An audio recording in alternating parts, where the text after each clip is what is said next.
पंजाब के मुख्यमंत्री भी कह रहे हैं कि क्षेत्रीय पार्टियों को नुकसान होगा।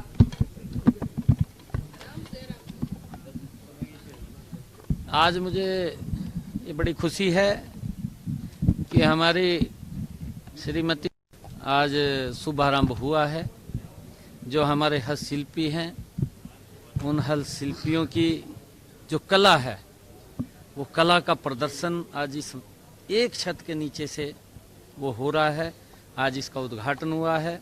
मैं इसके लिए अपनी बहन अनारबेन पटेल जी को और इनकी पूरी टीम को मैं बहुत बहुत बधाई और शुभकामनाएं देता हूं कि आज मुझे यहां आने का अवसर मिला है। विभिन्न प्रकार की यहां पर सांस्कृतिक कला और हमारी हैंडमेडेड कला, उसका प्रदर्शन इस के नीचे हो रहा है। और हमारे पूरे देश से, अलग अलग राज्यों से यहाँ पर कलाकार आ रहे हैं, जिन्होंने अपने क्षेत्र के अंदर एक महारत हासिल की हुई है और वो हाथ में निपुण हैं।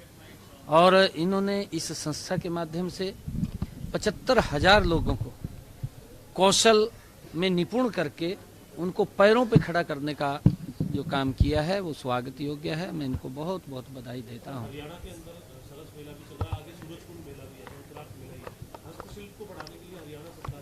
बिल्कुल, लगातार हम उसके अंदर काम कर रहे हैं। मैंने अभी जिक्र भी उसका किया है कि हम इसको बढ़ाने के लिए हम हरियाणा के अंदर भी जो हमारी परंपरागत चीज़ें हैं, उन परंपरागत चीज़ों को हमारे हस्तशिल्पी उनको आगे बढ़ाने को, उनको जीवंत रखने का काम करते हैं।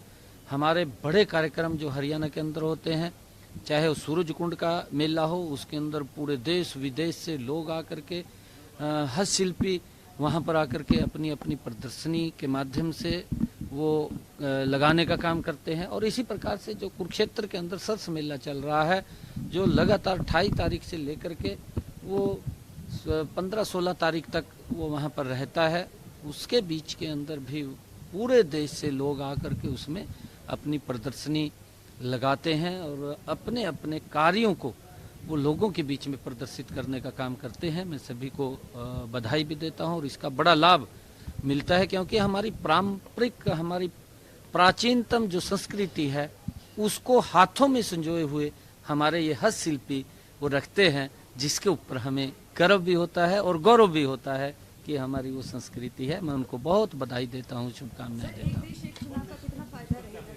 देखिए, एक देश एक चुनाव जो आदरणीय प्रधानमंत्री नरेंद्र मोदी जी का जो विजन है, वो स्वागत योग्य है। मैं उसका स्वागत करता हूं, क्योंकि बहुत सारे खर्चे लगातार हम 5 वर्ष के अंदर, हम 5 वर्ष के अंदर लगातार चुनाव के अंदर ही फंसे रहते थे। कभी पंचायत का चुनाव है, कभी नगरपालिका का चुनाव है, कभी विधानसभा का चुनाव है, कभी लोकसभा का चुनाव है।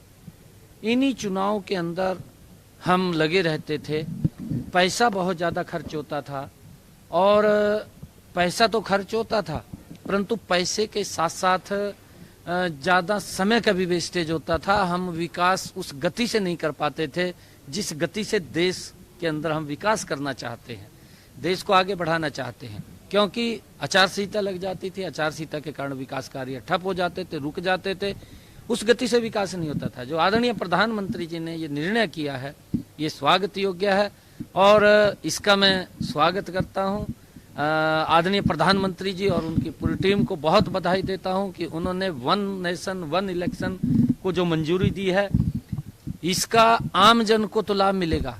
मेरा देश गति से, जो आदरणीय प्रधानमंत्री जी का एक विजन है कि 2047 तक ये विकसित राष्ट्र बनेगा, उस विकसित राष्ट्र में गति से आगे बढ़ेगा।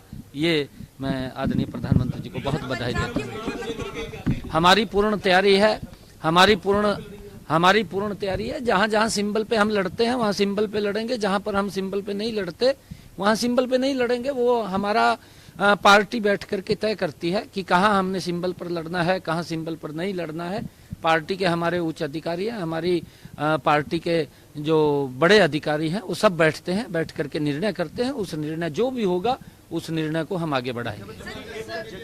डल्लेवाल की तबीयत लगातार बिगड़ रही है। उन्होंने खून से लेकर लिखा है प्रधानमंत्री को, पत्र भी लिखा है उन्होंने प्रधानमंत्री को, कैसे देखा जाए? नहीं, देखिए, क्योंकि आदरणीय प्रधानमंत्री जी ने पिछले 10 वर्षों के अंदर जितना किसान हित में काम किए हैं वो ऐतिहासिक काम है, कोई छोटे काम नहीं है।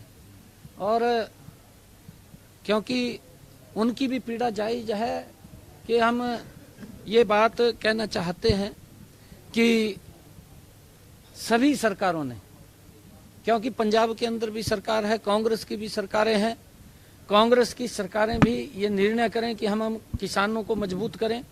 पंजाब की सरकार भी ये निर्णय ले कि हम अपने किसान को एमएसपी पर उनकी फसलें खरीदेंगे, तो पंजाब की सरकार को क्या दिक्कत है? कोई दिक्कत नहीं होनी चाहिए। जब पंजाब के किसान को इस प्रकार की दिक्कत आ रही है तो पंजाब के सरकार को आगे आकर के ये घोषणा करनी चाहिए कि हम किसान की सारी फसलें एमएसपी पर खरीदेंगे। हम हरियाणा के अंदर किसान की पूरी फसल एमएसपी पर खरीद रहे हैं और किसान को मजबूती के लिए हर वो कदम उठाया जा रहा है सरकार की तरफ से ताकि वो मजबूत हो। क्योंकि कांग्रेस और कुछ और दल जो कांग्रेस के इंडी गठबंधन के अंदर शामिल हैं, वो लोग हर वो निर्णय के ऊपर, हर उस बात के ऊपर वो राजनीति करते हैं कि जहां पर उनको ये लगता है, क्योंकि कांग्रेस को अब देश ने नकार दिया है, हरियाणा के अंदर उनका सुपड़ा साफ कर दिया है, क्योंकि झूठ बोलते हैं और झूठ बोल करके उन्होंने हिमाचल में सत्ता हथिया ली, कर्नाटक में हथिया ली, तेलंगाना में हथिया ली, परंतु झूठ बोला उसके बाद कुछ किया नहीं। जब कुछ किया नहीं तो लोगों ने नकार दिया, हरियाणा के अंदर नकार दिया, महाराष्ट्र में कांग्रेस को नकार दिया, सुपड़ा साफ कर दिया और देश के लोगों ने ये एक उस बात के ऊपर मोहर लगाई है कि 2029 के अंदर भी नरेंद्र मोदी के नेतृत्व में ये चौथी बार भारतीय जनता पार्टी की सरकार बनेगी। आज देश मजबूती से आगे बढ़ रहा है और देश के हर वर्ग की चिंता की जा रही है। उसमें किसान को मजबूती से आगे बढ़ाया जा रहा है, महिलाओं को सशक्त किया जा रहा है, युवाओं का सम्मान, जो कांग्रेस के समय में युवा अपना सम्मान खो चुका था, युवाओं के माँ बाप सम्मान खो चुके थे, उस सम्मान को भारतीय जनता पार्टी ने दोबारा उन युवाओं को देने का काम किया है। गरीब को सशक्त और मजबूत करने का काम इन्हीं 10 वर्षों के अंदर हमारी सरकार ने किया है। नहीं, वो प्रक्रियाएं चल रही हैं, वो प्रक्रियाएं चल रही हैं। देखिए उसके अंदर ऐसा नहीं है, जो हमने बात कही है उस बात को पूरा करेंगे, परंतु कहीं उसकी व्यवस्था भी है, उसकी व्यवस्था को लेकर कहीं जो भी उसके अंदर विषय हैं उन विषयों को लेकर के उसको आगे बढ़ाएंगे। सर, एक सवाल, पंजाब के मुख्यमंत्री कह रहे हैं सर एक देश एक चुनाव से क्षेत्रीय पार्टियों को नुकसान होगा। नहीं, देखिए उनको दिख रहा है पंजाब के अंदर भी जो अपेक्षाएं वहां के लोगों को सजबाग दिखाए गए थे, वो सजबाग शायद ये पूरे नहीं कर पाए। दिल्ली के अंदर ये जेल के अंदर भ्रष्टाचार के मामले में पड़े हैं। ये सत्ता में तो इसलिए आए थे कि हम ट्रांसपेरेंसी शासन देंगे, सत्ता में इसलिए आए थे हमारी सरकार ईमानदार सरकार है। कांग्रेस से भी बड़ा भ्रष्टाचारी अगर कोई निकलिया वो केजरीवाल निकलिया। केजरीवाल ने तो कमाल कर दी भ्रष्टाचार के मामले में। अरे फिर सजबाग दिखा रहा, ये फिर लग गया कहन, कहा जी मैं रजिस्ट्रेशन लग गया कराने, कहा इतने रुपए दूंगा, इतने रुपए दूंगा। भाई तय लोगों के जीवन के सुधार की बात कर। जो आपने वहां कहा था कि मैं पानी दूंगा, स्वच्छ पानी दे, इसने ये कहा था कि मैं यमुना को स्वच्छ करूंगा, उसको निर्मल कर, उसको स्वच्छ कर। आप इस प्रकार के जो सोचे छोड़ते हैं झूठ के, उनसे अब लोग समझ चुके हैं, क्योंकि ये भी भ्रष्टाचार में लिप्त है। अब तो लोग दिल्ली का इंतजार कर रहे हैं चुनाव का, भी किस दिन चुनाव होगा, और केजरीवाल का ये नहीं पता लगेगा कि गया कहा सुपड़ा साफ करने वाले हैं उनका।